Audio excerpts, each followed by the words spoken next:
Happy International Women's Day, and my inspiring woman this year is a woman called Betsy Cadwallader. Now, you may have heard of Betsy Cadwallader as it is a trust within the NHS in North Wales, but I'm here to tell Betsy's story. Now, Betsy was born in 1789 in Bala, Gwynedd, and she was one of 16. Her mother died when she was 5, and Betsy ran away to Liverpool when she was 14 and was a domestic servant and a maid on ship for decades.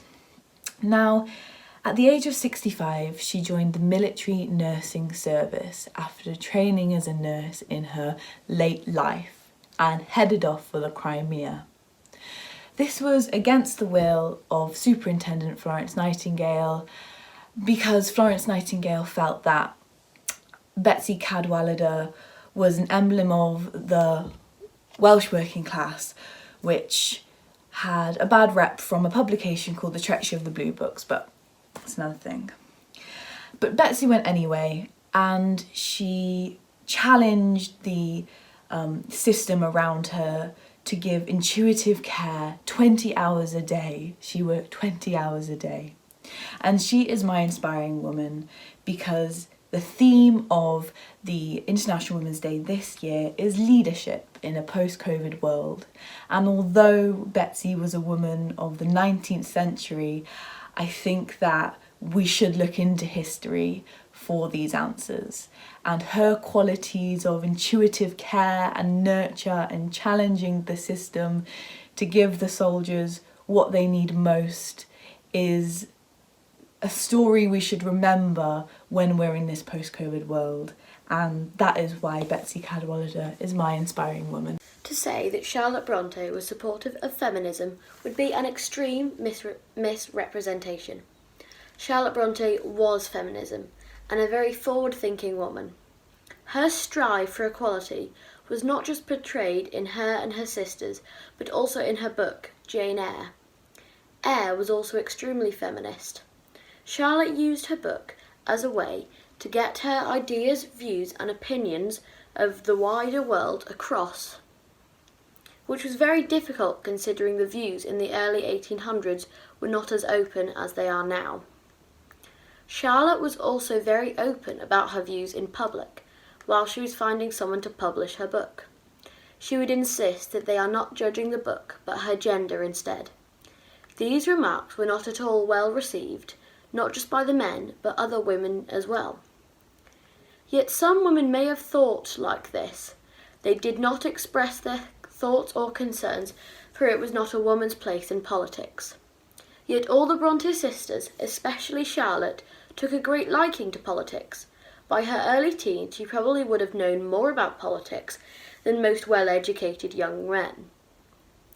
Charlotte refused several marriage offers due to the fact that she did not think that they were equal, or she felt that they were more intellectually different than herself.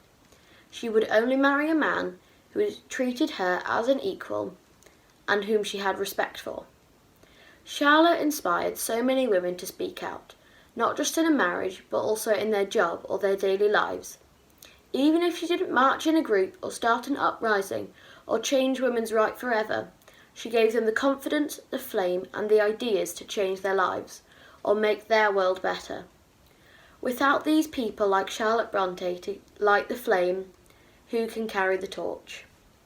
When I think of an inspirational woman in history, the first woman to come to mind is Audre Lorde, a self-proclaimed black, lesbian, mother, warrior, poet. Born in 1934 in America, Lorde grew up thinking and expressing herself through poetry from a very young age. Her quote describes this best. "I used to speak in poetry.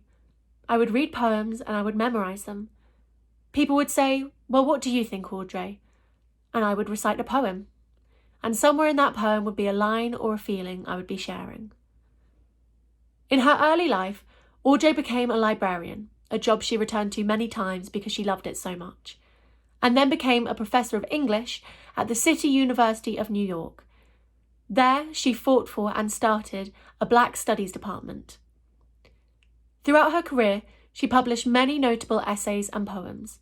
confronting issues of racism, homophobia, classism, sexism, and other issues of injustice.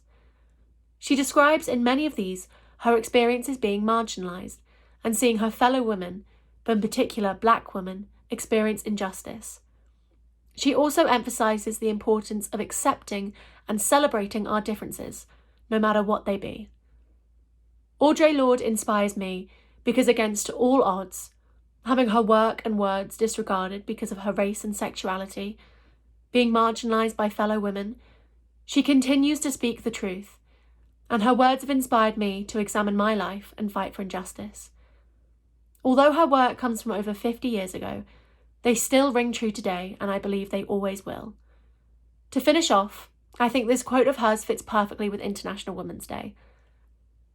Where the words of women are crying out to be heard, we must each of us recognise our responsibility to seek those words out, to read them and share them, and examine them with their pertinence to our lives. Thank you. One woman out of many who inspire me is Alexandria Ocasio-Cortez, also known as AOC, who became a Democratic Congresswoman, I think maybe 2 years ago now. She started off as a bartender. She was living off tips in the Bronx, and she suddenly became interested in politics after her father suddenly died and he left her without a will, and then she was left to be locked into a long probate battle. After joining the Democratic Party, she's done so many things. First of all, she's drafted and proposed a new Green Deal, and again, there's a video on YouTube of her directly interrogating Michael Cohen to the point that he implied that Trump may have committed tax and bank fraud. Another video, and this was actually the first video I ever saw of her, which my dad showed me, was her responding on the House floor to Representative Yoho, who was a member of the Republican Party, who made disgusting remarks and comments towards her. And in my opinion, she spoke on behalf of many women who face verbal abuse or misogyny in the workplace, and something that is really deeply rooted into society. And I think many points she made resonated with millions of people, and throughout she was poised, she was direct and articulate, and most importantly she had such a powerful presence within herself, and that's what I particularly admire about her. Mary Curry once said, "You cannot hope to build a better world without improving the individuals. To that end, each of us must work for his own improvement, and at the same time share a general responsibility for all humanity. Our particular duty being to aid those whom we think we can be most useful." These wise words have encouraged me to improve myself every day and to accept my social responsibility. I am sure that most of you have heard of Mary Curry before. She was a 2-time Nobel Prize winner, the first woman to win a Nobel Prize and the only woman who has ever won it twice. She is also the first woman to obtain a PhD degree from a French university, along with her husband, Pierre Curie. She was well known for her discoveries of the radioactive elements, radium and polonium. The physicist and chemist was so busy with her work that she never received the prizes in person. Her hard work later contributed to further developments of X-rays and the establishment of radiotherapy for cancer.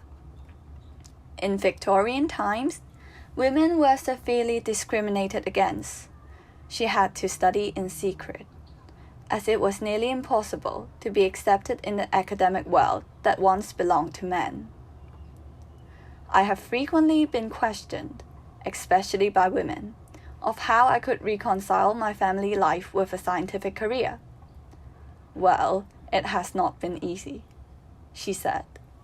In a world where even women were against women, she stood firm and fought against sexism. With her confidence, bravery, and intelligence, she proved that women can be as good as men. During World War I, Mary Curry went on the warfield at the age of 74, with her 17-year-old daughter with her. She drove herself to the front line with an ambulance with X-ray equipment. She became the head of its radiological service of the International Red Cross. She then held training courses for medical orderlies and doctors in the new techniques. The violence of the warfield and the malice towards women never stopped her doing the right thing. Marie Curie died at the age of 66 due to aplastic pernicious anemia. This disease was developed because of her long working hours with radioactive materials. Inspired by her, the Curie family got 5 Nobel Prizes in total, and her contribution to the science and technology was never forgotten. I have a dream that one day all younger female generations will feel inspired to follow their passions. Now is the time for females to be empowered by our heroines, such as Marie Curie, and to not say, I might, but I will.